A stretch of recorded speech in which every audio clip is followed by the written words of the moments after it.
voy a invitar a que abramos nuestras Biblias en el libro de Marcos, en el capítulo 11.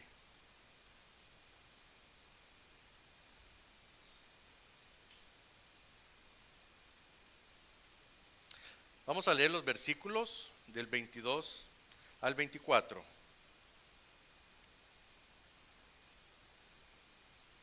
Si tienen listas sus Biblias, me dicen un amén. Gloria a Dios, gloria a Dios. Respondiendo Jesús les dijo: tened fe en Dios, porque de cierto os digo que cualquiera que dijere a este monte, quítate y échate en el mar, y no dudare en su corazón, si no creyere que será hecho lo que dice, lo que diga le será hecho. Por tanto os digo que todo lo que pidiereis orando, creed que lo recibiréis y os vendrá. Padre Dios Todopoderoso, gracias mi Señor. Gracias por la palabra que tú tienes para nosotros hoy. Esa palabra que sale de tus labios, de tu boca. Porque no solo de pan vivimos, mi Señor. Sabemos que vivimos de toda palabra que sale de ti, mi Señor.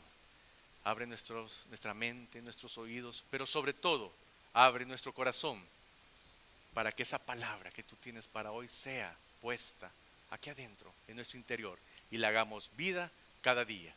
En el nombre poderoso de Cristo Jesús. Amén. Amén. Todos conocemos el pasaje en que Jairo llega donde el Señor Jesús, porque su hija está gravemente enferma. Y entonces llega Jairo donde el Señor Jesús y se pone de rodillas y le dice al Señor Jesús: Señor, mi hija está enferma, por favor ven a mi casa para que tú la sanes. El Señor se levanta y le dice: vamos a tu casa. Y recuerdan, en ese pasaje había demasiada gente, había un tumulto de gente en ese momento y era difícil para el Señor caminar. Y yo me imagino a Jairo, que era un alto dignatario de la sinagoga, me imagino así como preocupado: Señor, apúrate, apúrate, déjenlo pasar porque mi hija se está muriendo. Y de repente el Señor se detiene y dice: ¿quién me ha tocado? ¿Quién fue? Y hasta Pedro le dice: Señor, pero si mira cuánta gente te está apretando. ¿Cómo que quién te ha tocado? Alguien me tocó, porque ha salido poder de mí. Y entonces una mujer se levanta y dice: Señor, yo te toqué. Una mujer que también sabemos tenía 12 años con una enfermedad. E inmediatamente el Señor le dice: tu fe te ha salvado. Pero Jairo, él está preocupado por su hija. Señor, apúrate, por favor, se va a morir. Y en eso llegan unos criados, unos siervos de Jairo y le dicen: ya no moleste más al maestro, tu hija ha muerto. No, dice Jairo. En ese momento Jairo, yo me lo imagino a él desplomándose. Él hizo todo el esfuerzo, la gente no dejaba que el maestro, que el Señor Jesús llegara a su casa. Pero qué hermosas las palabras del Señor Jesús, y le dice: Jairo, vamos a tu casa, tu hija no ha muerto, ella duerme. ¿Será que estos me engañaron? ¿Están bromeando conmigo los siervos? No, Jairo, ya se murió, le dice. Vamos a tu casa. Y entran, y cuando Jesús llega, nuestro Señor, y les dice: la niña está dormida. Hasta se burlan de él. Yo me imagino que el Señor se molestó y les dijo a todos: fuera, sálganse. Y solo quedó los padres de la niña. Y solo le acompañaron Pedro, Juan y Jacobo. No más. Y entonces todos conocemos que el Señor Jesús llega donde la hija, donde la niña, y le dice: Alita Kuma, levántate. Y la niña inmediatamente se despierta, se levanta y ordena que le den de comer. Wow. Vemos la fe de alguien que busca al Señor y que le dice: Señor, ve a mi casa. El tema de hoy se titula La fe que mueve montañas. Pero es bien interesante la contraposición con el centurión. El centurión tenía un siervo en su casa, enfermo. Y llega donde el Señor y le dice lo mismo: Señor, tengo a alguien enfermo. Y entonces el Señor igualmente se levanta con la intención de ir a la casa del centurión. Y el centurión le dice: No, no soy digno de que entres en mi casa, pero con solo que digas la palabra, mi siervo sanará. Y el Señor Jesús se queda, wow, no he visto fe. Yo no he visto fe en toda Israel como esta. Qué diferente una persona que le dice al Señor, ven a mi casa. Y el Señor va.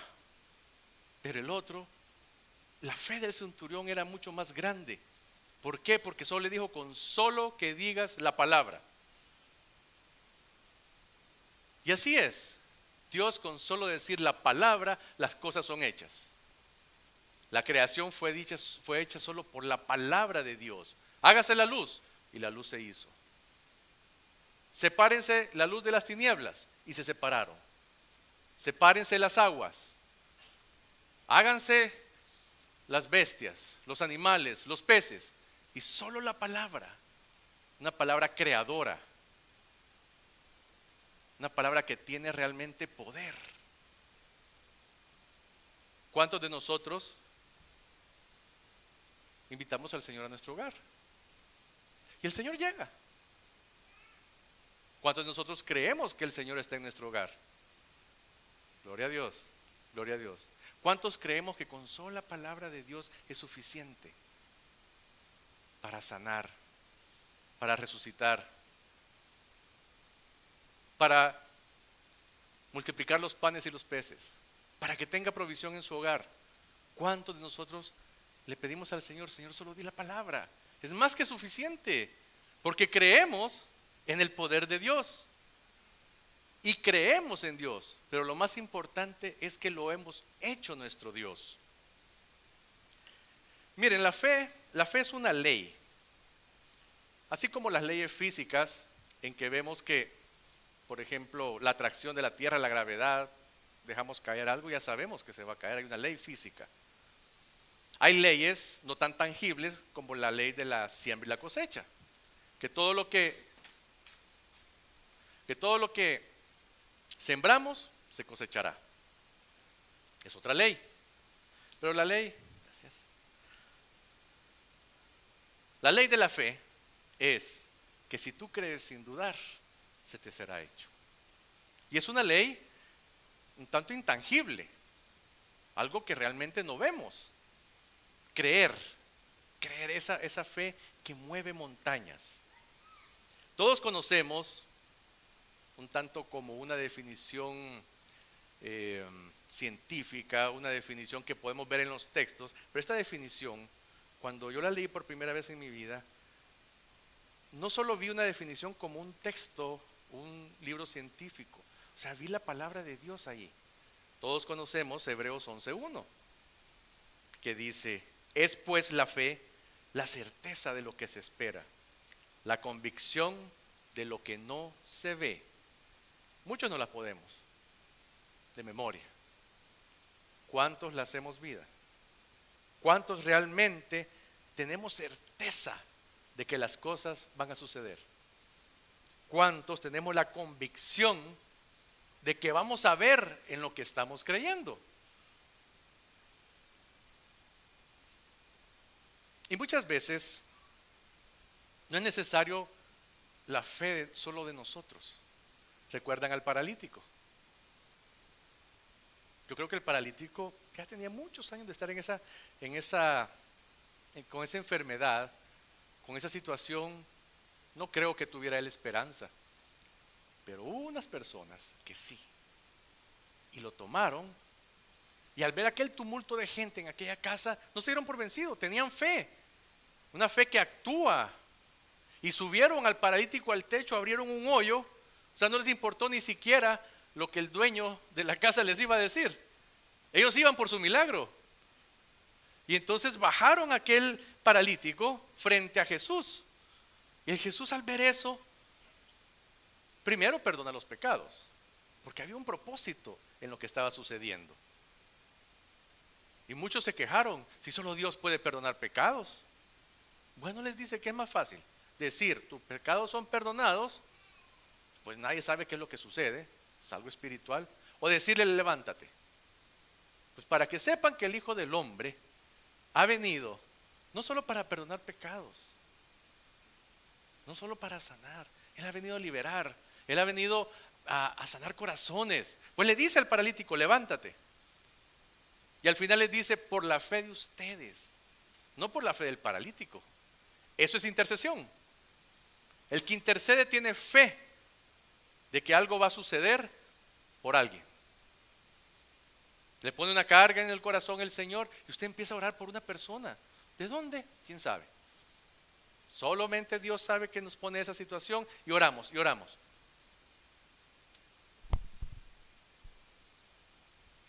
Pero entonces uno se pregunta, Señor, ¿cómo hago para que mi fe crezca? Y los discípulos se lo preguntaban. ¿Cómo hacemos? ¿Cómo creemos? Y el Señor Jesús hizo tantas cosas cuando estuvo aquí, que llegó un momento en que ya no había necesidad de tener fe de que el Señor iba a sanar. Al contrario, el Señor, ven, sánalo. Ya sabían que iba a suceder y lo veían con sus ojos. Pero ¿cuántos de los ahí presentes, y posiblemente nosotros, si hubiéramos vivido en esa época, cuántos creyeron que Jesús era y es verdaderamente el Hijo de Dios? Y eso es revelación del Padre. Y fue lo que le sucedió a Pedro. ¿Y quién dicen que soy yo?, les preguntó a los discípulos. Pues unos dicen que eres Juan, otros dicen que eres Elías y otros dicen que algún profeta. Pero ¿y ustedes?, le dicen a sus discípulos, ¿ustedes qué es lo que creen? Ustedes me han visto, hemos convivido mucho tiempo, hemos viajado por ciudades, ustedes han visto lo que hemos hecho, lo que el Padre ha hecho a través de mí. Y entonces el Padre le revela a Pedro. Y Pedro da un paso al frente. O a lo mejor los discípulos hicieron un paso atrás. No sé. Pero Pedro estaba ahí al frente. Y le dijo, Señor, tú eres el Hijo de Dios.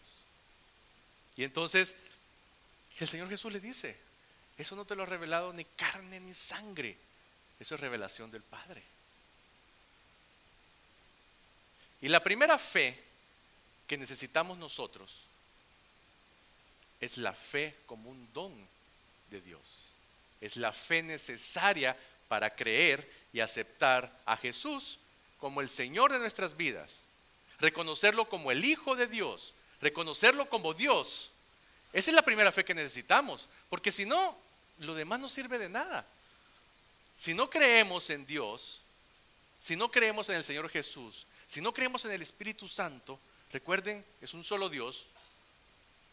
No podemos agradar a Dios. Sin fe es imposible agradar a Dios, dice la palabra. Y esa es la fe primera que necesitamos. Y esa es una fe que Dios nos pone como un don, un regalo, una revelación. Nadie que no tenga el Espíritu Santo puede decir, Abba Padre. No puede reconocer como a Dios como su Padre. Pero esta fe es diferente a la fe que mueve montañas. Es muy diferente. Porque es la fe que necesitamos para creer en el Señor, es la fe como un don. Pero la fe para mover montañas, esa es la fe como parte del fruto del Espíritu. Es un fruto. ¿Cuántos pueden realmente decir a esa montaña que se mueve y si se va a mover?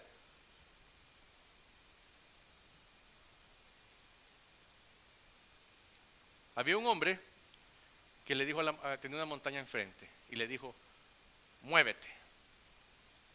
Se fue a su cama y al día siguiente se levantó y vio que la montaña estaba ahí y dijo, yo sabía que no se iba a mover. Pero hubo otro hombre que hizo lo mismo y dijo, muévete, y se fue a acostar.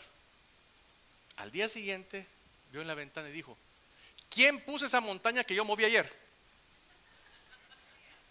O sea, es fe, o sea, es diferente.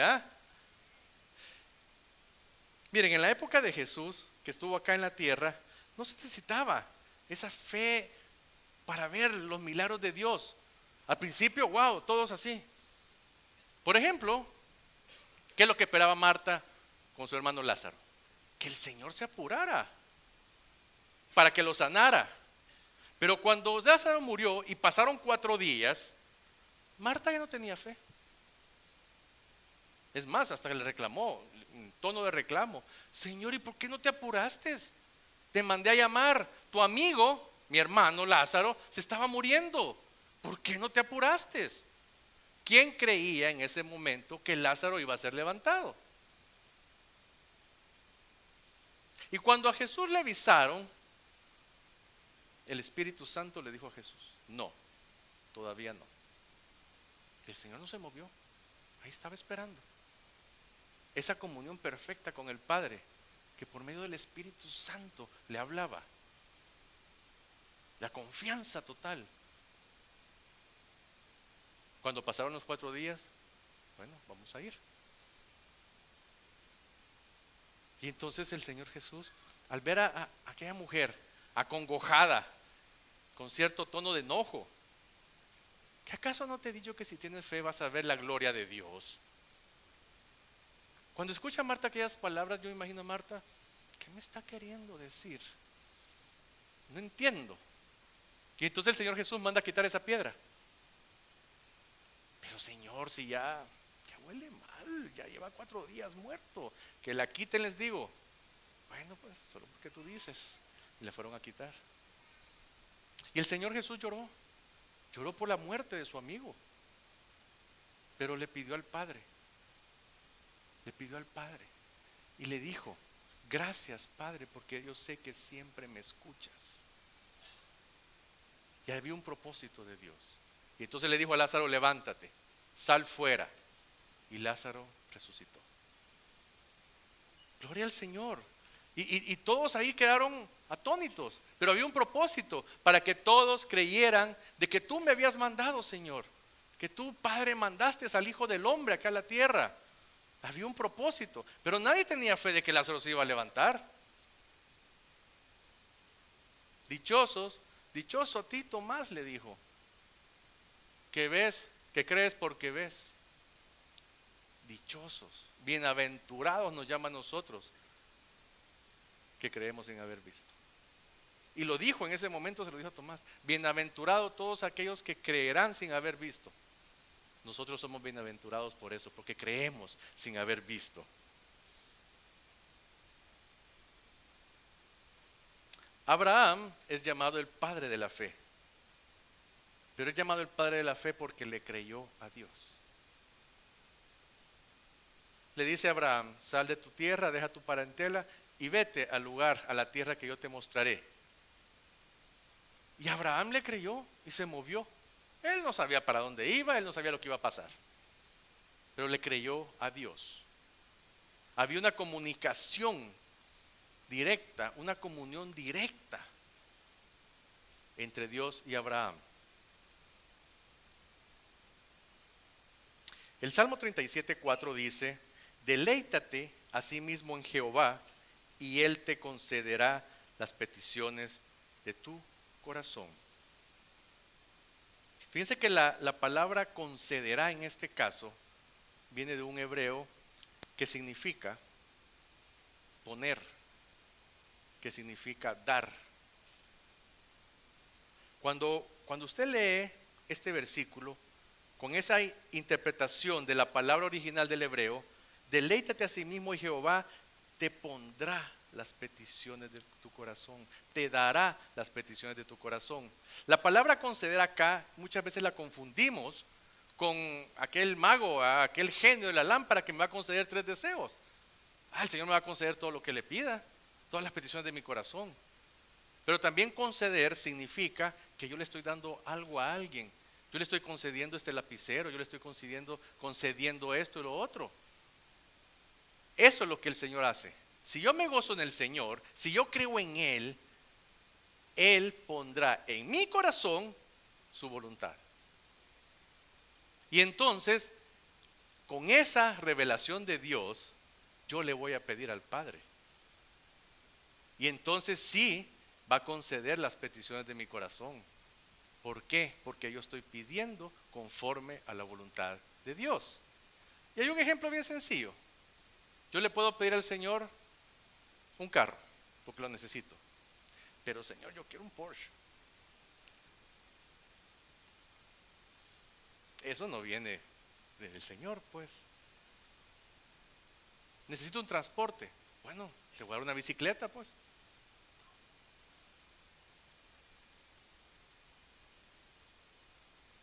Así es el Señor. Y miren,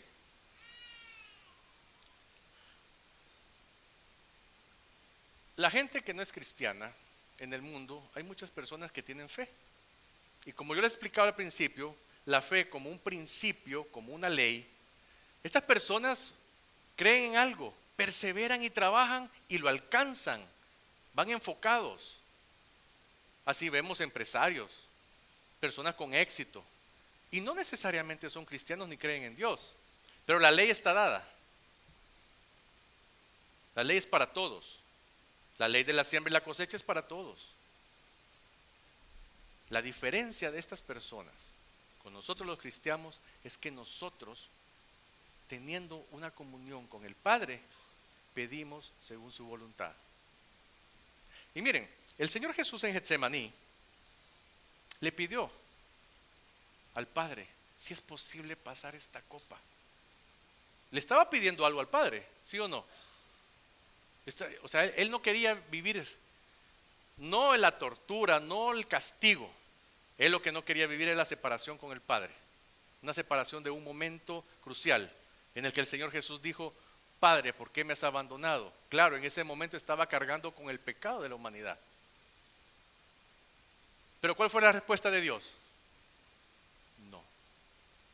Y Jesús le dice: hágase tu voluntad, no la mía. ¿Podemos nosotros realmente en algún momento aceptar el no de Dios? El Señor responde sí, no o más tarde. ¿Podemos aceptar el no de Dios como su voluntad? Podemos confiar en que si el Señor nos dice que no, es porque es lo mejor según sus propósitos. El propósito de Dios era salvarnos a través de su Hijo. Si le concedía esa petición a Jesús, nosotros no estuviéramos aquí, pues. Nos moriríamos, físicamente hablando, muertos en delitos y pecados. Pero el propósito de Dios era otro. Y aunque Jesús estaba en la agonía, ahí orando, y le salía sudor como gotas de sangre, el Señor, lo que hizo Dios fue enviarle un ángel para que lo reconfortara. Pero le dijo: no, hay que seguir con el plan. Hay que seguir con el plan. Pero no se haga mi voluntad sino la tuya, le dijo el Señor Jesús a su papá.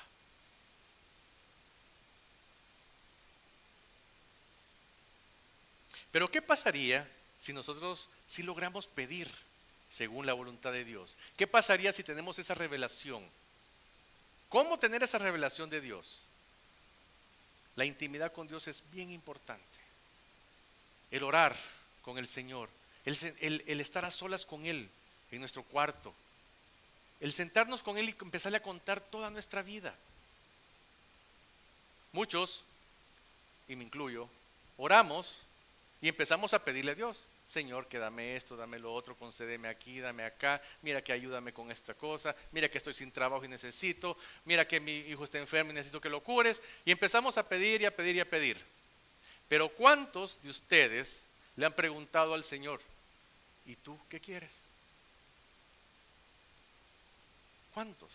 O sea, si la voluntad de Dios existe, significa que hay un deseo de Dios. Señor, ¿y tú qué quieres? ¿Qué quieres que yo haga? ¿Cuál es tu voluntad? ¿Cuál es tu propósito? ¿Qué es lo que tú quieres hacer a través de mí? O sea, no solo nos limitemos a pedir, claro que tenemos que pedir, y el Padre nos lo dice. Y el Padre conoce nuestras peticiones desde antes que las pidamos. Pero también preguntémosle a Dios: ¿y tú qué quieres? O sea, estamos hablando con un amigo. Estamos en intimidad con Él, con la confianza de poderle abrir nuestro corazón y contarle todo. Pero también el Señor quiere revelarte su voluntad. Pero pregúntale: ¿qué quieres que yo haga, Señor? ¿Cuál es el propósito que tú tienes para mi vida? Porque el Señor nos quiere utilizar a todos y quiere hacer su obra y su voluntad a través de todos nosotros. Cuando las personas van a evangelizar, ¿qué está haciendo Dios? Utilizando a esa persona para que a través de ella alguien escuche la palabra y sea convertida para salvación. Pero nos dejamos utilizar para eso. Servir en la iglesia, ayudar a los hermanos. Eso es voluntad de Dios. Amarnos los unos a los otros. Amar a nuestro prójimo. Eso es voluntad de Dios. Entonces la pregunta es, ¿voy a seguirle pidiendo según mis deseos? ¿O le voy a seguir pidiendo según los deseos de Él? Así que gocémonos en el Señor. Y Él pondrá su voluntad en nuestro corazón. Tiene que haber una comunión tal con el Señor que entonces vamos a escuchar su voz. El Espíritu Santo nos revelaría constantemente la voluntad del Padre. Entonces todo lo haríamos, todo lo que dijéramos, todo lo que pediríamos sería conforme a la voluntad del Padre. Y las cosas siempre se van a hacer. Siempre se van a hacer. Y eso es lo que hacía el Señor Jesús. Él escuchaba al Padre a través del Espíritu Santo. El Señor no hizo nada, absolutamente nada, fuera de la voluntad de Dios. Él, como hijo del hombre, que Él se llamaba a sí mismo hijo del hombre, pues era carne y hueso como nosotros. O sea, Él se hizo humano, dejó su divinidad y se hizo humano. Pero necesitaba esa comunión con el Padre. Necesitaba que el Espíritu Santo estuviera en Él constantemente para tener esa comunión y entonces poder hacer todo conforme a la voluntad del Padre. O sea, los humanos tenemos limitaciones, muchas limitaciones. Pero si escuchamos la voz de Dios, no nos equivocaremos. Si hacemos todo conforme a su voluntad, no nos equivocaremos. ¿Cuántas veces tomamos decisiones sin consultarle a Dios? ¿Cuántas veces queremos hacer nuestra voluntad y al cabo de un tiempo fracasamos? Y al cabo de un tiempo nos va mal. Señor, si te hubiera consultado a ti. Y viene una nueva situación y no le volvemos a consultar a Dios. Entonces no estamos aprendiendo. Aprendamos a consultarle a Dios en todo. En todo.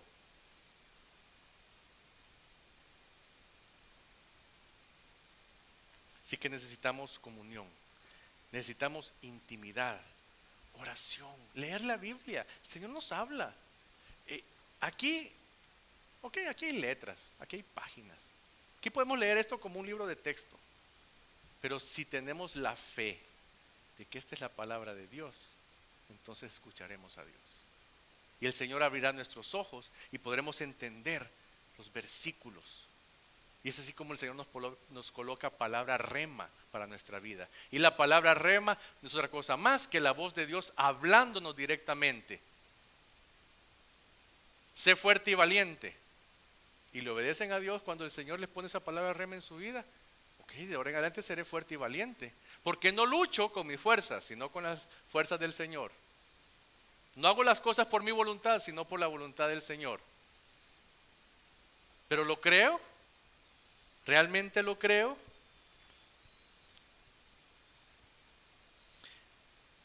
En 2 ocasiones el Señor Jesús dijo que la montaña se podía mover con la fe. La que leímos fue después de que le dijo a la higuera, sécate, que no dé más fruto. Y cuando pasaron de regreso con los discípulos, la higuera estaba seca. Y entonces el Señor Jesús les dice, si tuvieran fe, ustedes podrían decirle al monte. Pero también en otra ocasión les dijo, porque de cierto os digo que si tuvieras fe como un granito de mostaza, diréis a ese monte, pásate de aquí para allá y se pasará, y nada os será imposible. Esto lo dijo después de haber sacado a un demonio a una persona. O sea, se dan cuenta, o sea, la fe es la que mueve las montañas. La fe puede hacer secar a la higuera como también sacar demonios. Pero esa fe tiene que ir acompañada con la voluntad de Dios. ¿Por qué? Porque alguien que no es cristiano y que pueda tener mucha fe para lograr cosas, ese no tiene el poder de Dios para sacar demonios. No lo tiene. Entonces, ¿qué necesito? Fe en creer en Dios. Aceptarlo como el Señor de mi vida. El poder de Dios reside en mí, me revela su voluntad y entonces puedo hacer conforme a su voluntad. Por más que los científicos quieran revivir a alguien, no lo van a hacer. La vida solo la da Dios. Pero a través de nosotros y con la fe que podamos tener, como un granito de mostaza, podemos decirle, levántate. Pero no somos nosotros. El Señor nos reveló que hay un propósito en ese milagro. Y el Señor nos da el poder. Fluye el poder a través de nosotros para que ese milagro se haga. Así que yo los exhorto a cada uno de ustedes a que primero entren en intimidad con Dios, a que no dejen de orar, lean su palabra, pídanle al Señor revelación. ¿Cuál es tu voluntad, Señor? ¿Qué quieres que yo haga, Señor? ¿Qué es lo que tú quieres, Señor? Claro que le pueden pedir. Todos conocemos el Padre Nuestro. ¿Y el Padre Nuestro cómo empieza? Exaltando a Dios. Padre nuestro que estás en los cielos. Y hay una parte en la que dice, danos hoy el pan de cada día. Pero es la segunda parte. Primero es Dios. Exaltemos a Dios. Bendigamos su nombre. Luego pidámosle. Siempre, siempre pídanle al Señor que revele su voluntad para que nosotros nos movamos conforme a eso. Y créanle, por supuesto créanle, porque si no, ¿qué es lo que hizo Abraham? Abraham le creyó. Todo lo que el padre le decía, Abraham le creía. Por eso es el padre de la fe.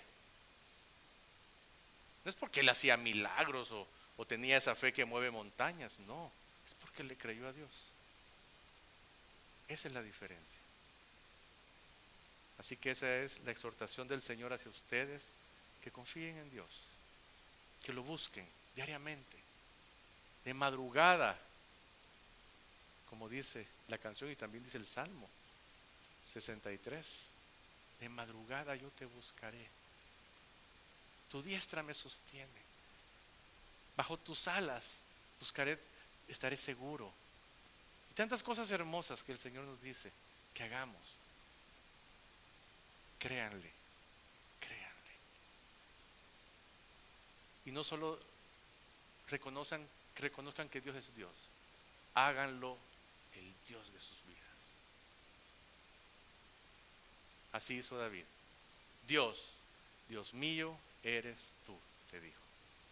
Les invito a que nos pongamos de pie y que le oremos al Padre.